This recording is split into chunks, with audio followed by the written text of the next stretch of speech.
Hey guys, so for those of you who have been wondering what in the world happened to the mini layout project from all that time ago, well, pretty much what happened with it was I did what you saw on camera with this, and then these pieces went into storage to quite literally be forgotten about for a long time, which is actually quite sad because this thing has a lot of potential in it.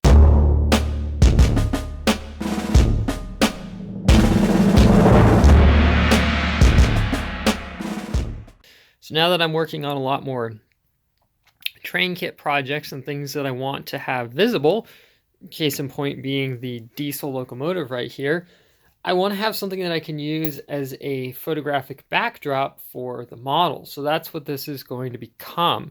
So what I've done is, obviously, as you can tell, I have the two pieces set up on one board, so it's now a permanent setup. I've also added this upper level area. Oops, sorry, it's getting out of focus. And these are not my models. These were donated to me by John over at Foggy Mountain Models, which was really nice of him. I've also got an area to show off my 18-inch narrow gauge equipment, which for size-wise, I can kind of show you guys a size comparison. Big diesel, little diesel, you kind of get the idea. The idea is that way I can not only do operations between the two, but I've got that for size and everything like that and showing it off as well.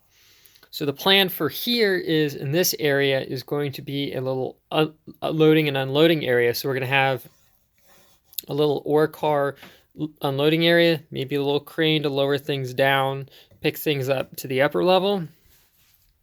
They would actually do that in real life. Then down here, this track, the plan is instead of it curving along the old board, the idea is it will run into there, and I have a little knockout panel here in case I want to extend that out. Probably also going to end up cutting out an opening in the back there at a later date, so obviously I can access in there more easily, but we'll get to that when we get to that. And then the track switch that was here originally was just quite literally falling apart. So I just decided it was not worth it to keep it anymore. It was going to be more hassle than it was worth. So the plan is where this pencil and this Sharpie line are, those two tracks are going to run straight out. And then over here, I would just have a little yard area that I can shuttle things around with.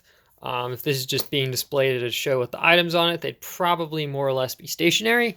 But the nice thing is, with that track going into there, I could pretend that runs off to another location or something like that. I mean, I've still got a fair bit of switching and whatnot that I can do in a tiny area. And then just having the 0 and 18 line, that little thing up there separately, that's really nice because I could even, if I really wanted to, probably find a way to automate it.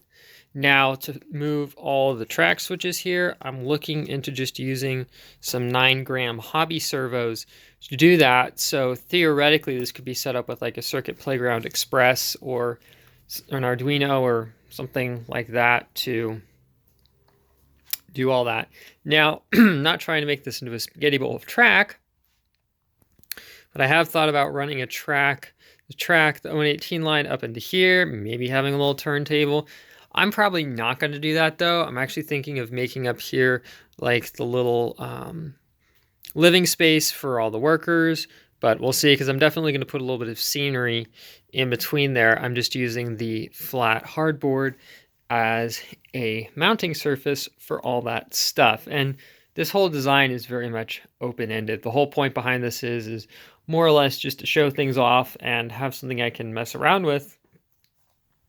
Because honestly, I don't really have a good setup, and you know, I definitely use Scott's module, which is great and all, but the problem is that's not local. So having my own setup will make things a lot easier. Now, as for right here, I'm thinking there will probably be a tunnel here. Originally, I was thinking a building flat. Might still do that, might not. Probably thinking maybe not.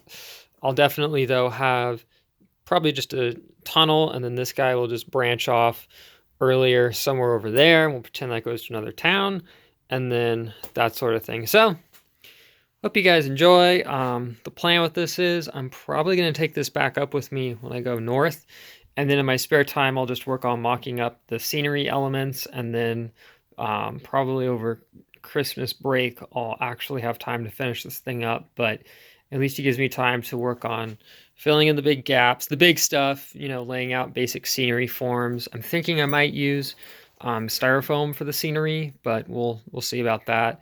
I also need to figure out something for the backdrop, but I'll worry about that when we get there. So, figured you guys might find this interesting and expect some actual videos on this more in the future. It's just because of rainy weather down here and cutting everything outside, I had to get this done as fast as I can. So I'll include a little time lapse at the end of me working on stuff. So hope you guys enjoy.